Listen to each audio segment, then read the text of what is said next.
Oh ya,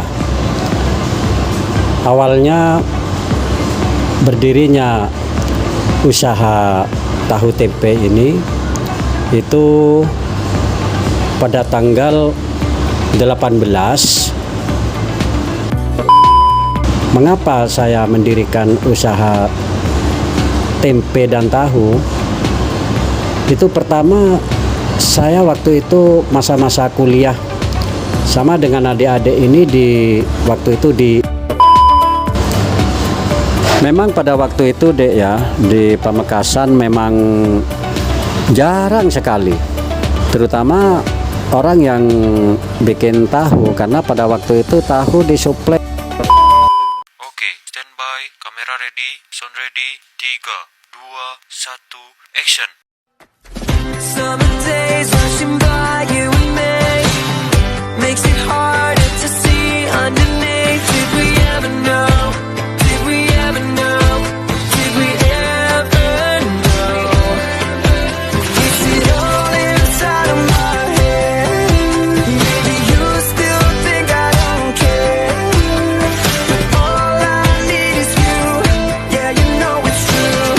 Yeah, you know it's true. Forget about where we are and let go. We're so close. If you don't know where to start, just hold on and don't run. No, we're looking back, we mess around, but that was then, and this is now. All we need's enough love to hold on. Nah, di sini kita bersama dengan Bapak Haji Hasan. Nah, sebelumnya mohon maaf Pak, mungkin ada beberapa hal yang ingin kami tanyakan tentunya kepada Bapak mengenai usaha yang udah Bapak rintis tentunya. Mungkin bisa Bapak ceritakan mungkin dari awal mula gitu ya. Bagaimana awal mula Bapak merintis dan juga menjalankan usaha tahu tempe ini hingga sekarang gitu. Oh ya, awalnya berdirinya usaha tahu tempe ini itu pada tanggal 18 bulan 8 tahun 1987. Itu pertama kali saya merintis itu usaha tempe aja. 1 tahun kemudian, tepatnya juga tanggal 18 Agustus 1988, itu saya mengembangkan usaha tahu. Apa itu? Mengapa saya mendirikan usaha tempe dan tahu? Itu pertama, saya waktu itu masa-masa kuliah sama dengan adik-adik ini waktu itu di IAIN Sunan Ampel Pamekasan. Waktu itu masih Sunan Ampel Pamekasan. Yang mana pada waktu itu cuman ada satu jurusan, yaitu jurusan pendidikan agama Islam atau tadris pendidikan waktu itu. Mengapa saya mendirikan usaha itu? Sebetulnya saya sendiri bukan asli orang Pamekasan. Saya dari Malang. Kuliah ke sini karena biaya saya cari sendiri. Kerja becak udah, kuli bangunan juga sudah, di penggilingan padi awalnya saya, karena belum cukup untuk biaya hidup sekaligus biaya kuliah saya. Jadi saya punya inisiatif pada waktu itu sesuai dengan cita-cita saya. Yang mana cita-cita saya mulai dari awal adalah ingin mendirikan sebuah usaha, karena saya tidak ingin mencari pekerjaan, tapi saya ingin menciptakan lapangan pekerjaan. sehingga saya memutuskan untuk tahun 1987 itu bikin tempe. Nah, alhamdulillah pada waktu itu usaha saya berjalan sebagaimana yang saya harapkan. Biaya hidup, biaya kuliah alhamdulillah tercukupi, juga sekaligus saya bisa mempekerjakan waktu itu masih 2 orang. Yang mana pada waktu itu yang saya pekerjakan adalah anak-anak yang putus sekolah. Anak-anak yang putus sekolah, saya masih ingat betul pada waktu itu ada satu itu anak semea. Pas kelas 2 dia putus sekolah karena orang tuanya tidak mampu untuk membiayai.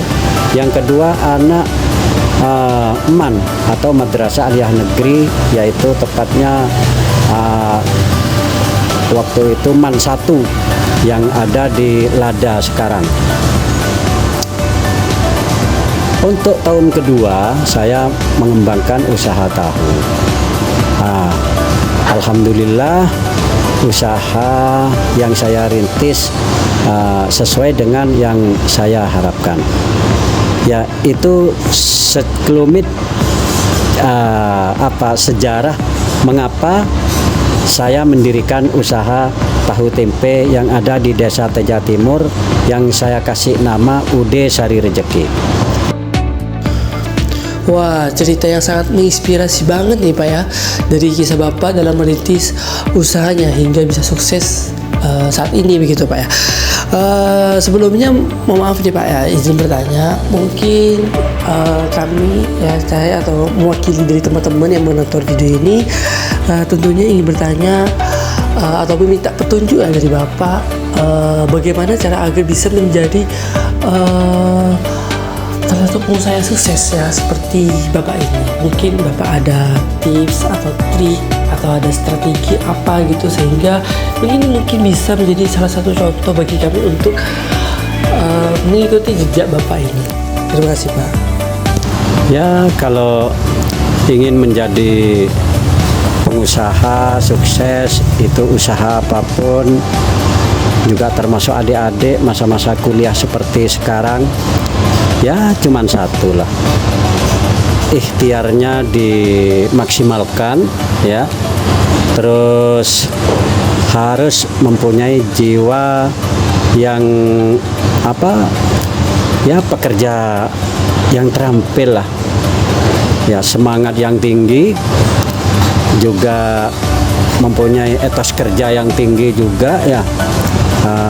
Tapi jangan lupa adalah doa kita atau permohonan kita kepada Allah Subhanahu wa Ta'ala.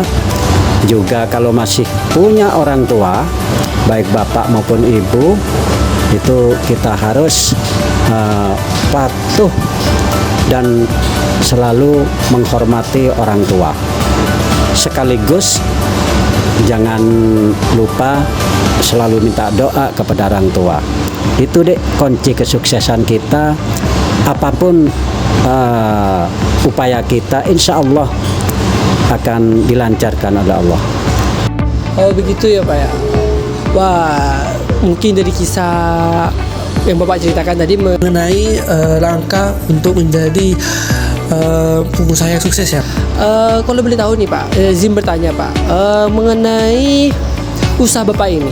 Tentunya kan usaha Bapak ini kan mengenai tahu tempe. Tahu tempe di sini kan bisa dibilang udah banyak lah ya yang menjalankan usaha bisnis tahu tempe. Mungkin bisa Bapak ceritakan atau Bapak paparkan gitu, mengenai mungkin ada gitu ciri khas atau keunikan tersendiri gitu ya dari usaha Bapak ini, dari usaha tahu tempe, sehingga usaha Bapak ini bisa dibilang bisa bersaing lah ya, bisa menyaingi gitu ya pesaing-pesaing di sekitarnya. Oh, kalau yang membedakan antara produk tahu dan tempe di Sari Rejeki dengan produk tahu tempe yang lain yang sejenis usaha tahu tempe itu nggak jauh beda lah, sama sebetulnya. Karena apa? Bahan bakunya juga sama dari kedelai, prosesnya juga sama, ya. Jadi secara garis besarnya itu tidak ada perbedaan, sama semua. Cuman mungkin kalau saya sebagai pemilik dari UD Sari Rejeki itu menekankan pelayanan yang baik kepada konsumen, juga menjaga kualitas termasuk kebersihan, sekaligus juga kedisiplinan, ya. Baik, terima kasih Pak. Mungkin bisa Bapak ceritakan kenapa Bapak memilih usaha bisnis tahu tempe ini dibandingkan usaha lainnya begitu Pak? Oh ya, kenapa saya waktu itu memilih usaha tahu dan tempe?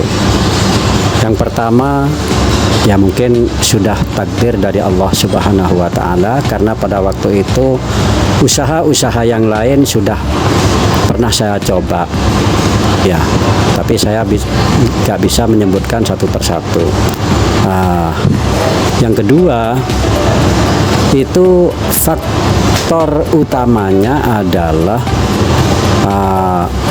kalau tahu sama tempe itu modalnya kecil deh, ya, terutama tempe, ya, itu sangat kecil dan kita bisa itu juga nggak membutuhkan lahan yang banyak. Jadi saya memilih usaha tahu dan tempe. Juga pada waktu itu saya melihat di Pamekasan itu tahu dan tempe itu masih jarang sekali orang bikin tahu sama tempe, karena pada waktu itu khususnya tahu itu mendatangkan dari Bangkalan sama Surabaya waktu itu, ya. Jadi inisiatif saya yang paling kuat waktu itu adalah memilih usaha tahu dan tempe. Wah, berarti usaha Bapak ini masih awal ya Pak ya, dulu ya di Pamekasan, khususnya di Teja ini masih terbilang masih belum banyak lah yang menjalankan usaha bisnis ini ya Pak ya. Memang pada waktu itu Dek ya, di Pamekasan memang jarang sekali, terutama orang yang bikin tahu, karena pada waktu itu tahu disuplai dari Bangkalan sama Surabaya. Juga tempe pada waktu itu cuman berapa orang, mungkin 2 atau 3 orang, ya, itu pun skala kecil aja, ya. Juga saya memang punya cita-cita, saya bikin tahu dan tempe ini biar bisa ditiru dan bisa orang lain atau karyawan saya atau pelanggan-pelanggan saya itu bisa buka sendiri, karena memang tujuan saya adalah untuk menciptakan lapangan pekerjaan. Jadi bukan untuk pribadi saya sendiri, ya, untuk anak-anak saya, tetangga saya, teman-teman saya, pelanggan-pelanggan saya, ya. Alhamdulillah dari saya buka awal tahun 1987 sampai sekarang itu alhamdulillah di Pamekasan sekarang pengrajin tahu tempe itu udah ratusan. Itu awalnya mungkin 85% atau 90% itu awalnya memang dari sini, ya. Apa mereka itu awalnya bekerja di sini, akhirnya punya pengalaman, punya keterampilan di bidang tahu dan tempe, mereka sudah punya modal, mereka buka sendiri. Itu bukan jadi pesaing saya, itu saya senang karena saya sebagai alumni dari IAIN Sunan Ampel Pamekasan itu saya ingat betul sabda Rasulullah. Kalau nggak salah, nanti kalau salah bisa dikoreksi, ya. Man sanna sunnatan hasanatan falahu ajruha wa ajru man amila biha ila yaumil qiyamah wa man sanna sunnatan sayyi'atan falahu ajruha wa ajru man amila biha ila yaumil qiyamah.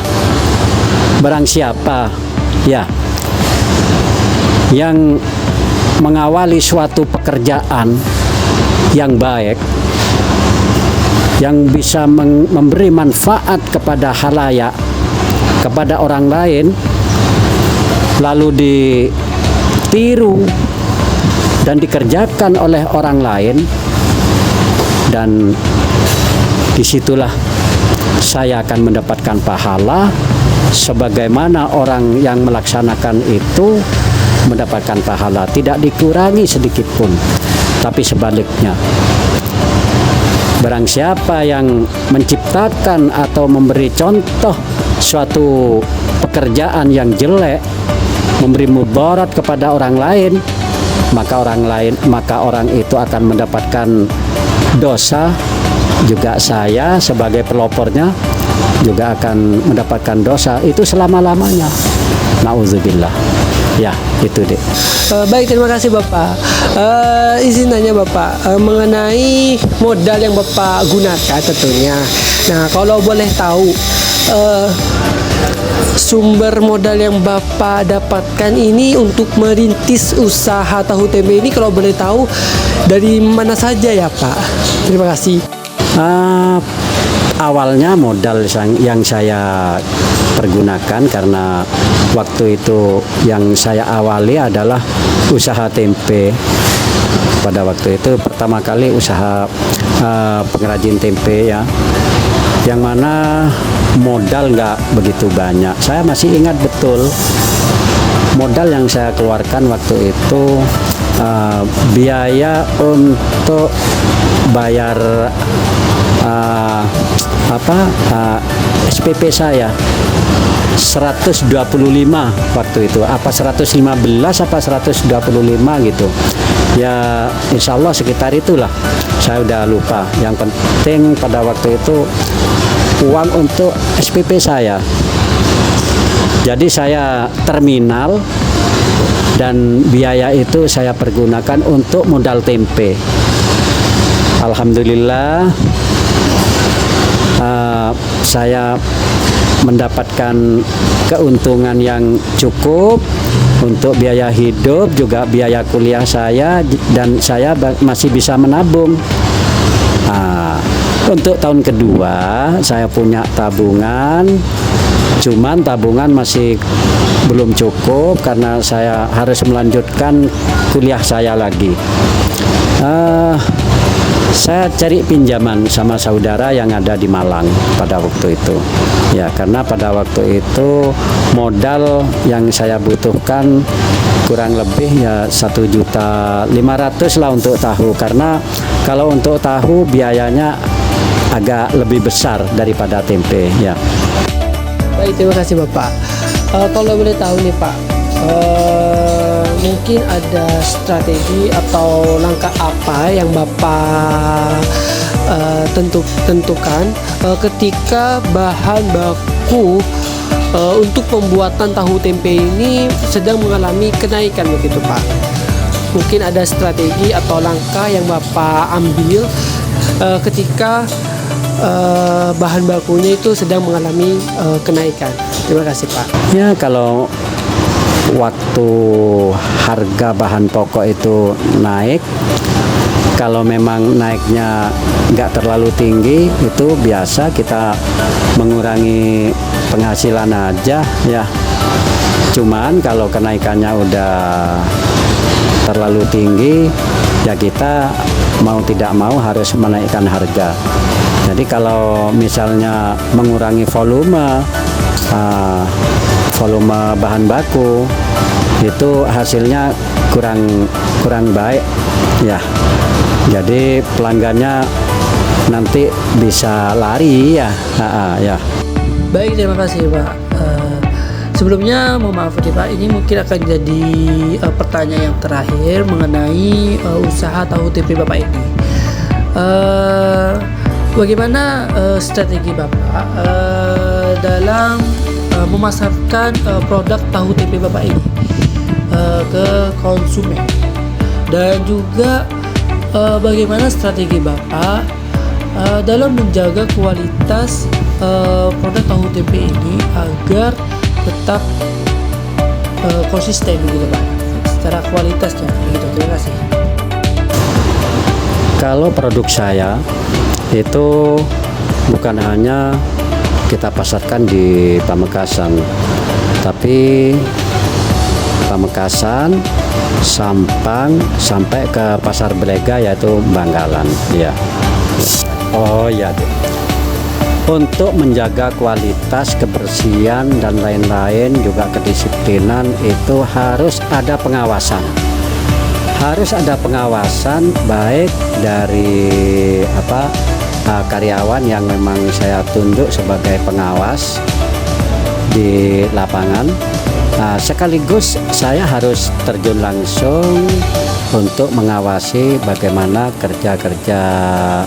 cara kerja karyawan-karyawan saya, supaya tetap disiplin, tetap menjaga kebersihan, menjaga kualitas tahu dan tempe, biar bisa memuaskan semua konsumen. Ya. Baik, terima kasih banyak Bapak atas luang waktunya Bapak. Kami mengucapkan terima kasih banyak karena Bapak telah meluangkan waktu untuk menjawab semua pertanyaan-pertanyaan yang kami lontarkan tentunya. Tapi sebelumnya, sebelum kami tutup diskusi forum diskusi ini, mungkin ada yang ingin Bapak sampaikan tentunya kepada para penonton yang mungkin ingin memberikan masukan atau saran dan lain sebagainya. Terima kasih Bapak. Oh ya Dek. Ya, pesan saya ini adalah untuk motivasi kepada adik-adikku, khususnya adik-adikku yang sekarang menuntut ilmu atau kuliah di UIN Pamekasan. Ini sama dengan saya, karena saya alumni dari UIN Pamekasan yang pada waktu itu di Jalan Brawijaya dulu ya. Pesan saya gini deh ya. Jangan pernah takut dengan pesaing-pesaing. Itu sebetulnya bukan saingan Anda ya, bukan saingan Anda. Apapun usaha yang dipilih oleh jenengan semua, adik-adikku semua, jangan merasa itu saingan ya, tapi anggap itu relasi Anda. Itu yang bisa memotivasi semangat adik-adikku sekalian ya. Karena kalau adik-adik ini punya usaha cuma sendirian, adik-adik nggak akan punya semangat yang tinggi ya. Kalau banyak pesaing, itu adik-adik insya Allah punya keinginan yang lebih tinggi bagaimana produksi yang jenengan lakukan itu bagaimana bisa lebih baik, lebih memuaskan kepada konsumen ya. Jadi bukan pesaing itu deh, tapi teman kerja sampean, teman usaha sampean yang sejenis, itu akan memberikan motivasi yang lebih tinggi lagi ya. Jangan sekali-kali dianggap pesaing ya deh ya, biar adik-adikku bisa menjadi pengusaha yang lapang dada ya. Mohon maaf, mungkin bahasanya kurang enak, biar tidak menjadi manusia yang rakus ya dek ya. Iya, jadilah pengusaha-pengusaha yang indah, yang baik ya. Ya, itu tolong deh itu dicatat itu ya. Dan kesuksesan itu bukan beberapa bagaimana besarnya, seperti apa besar usaha yang kita lakukan, tapi orang yang sukses itu walaupun usahanya kecil-kecilan tapi bisa memberi manfaat kepada orang lain, bisa memuaskan konsumen, dan adik-adikku bisa menjadi pengrajin atau pengusaha-pengusaha yang baik. Itu adalah kesuksesan ya. Terima kasih. Mudah-mudahan adik-adikku nanti menjadi pengusaha-pengusaha yang sukses ya, lebih sukses daripada saya ya. Sekian dek, terima kasih. Assalamualaikum warahmatullahi wabarakatuh.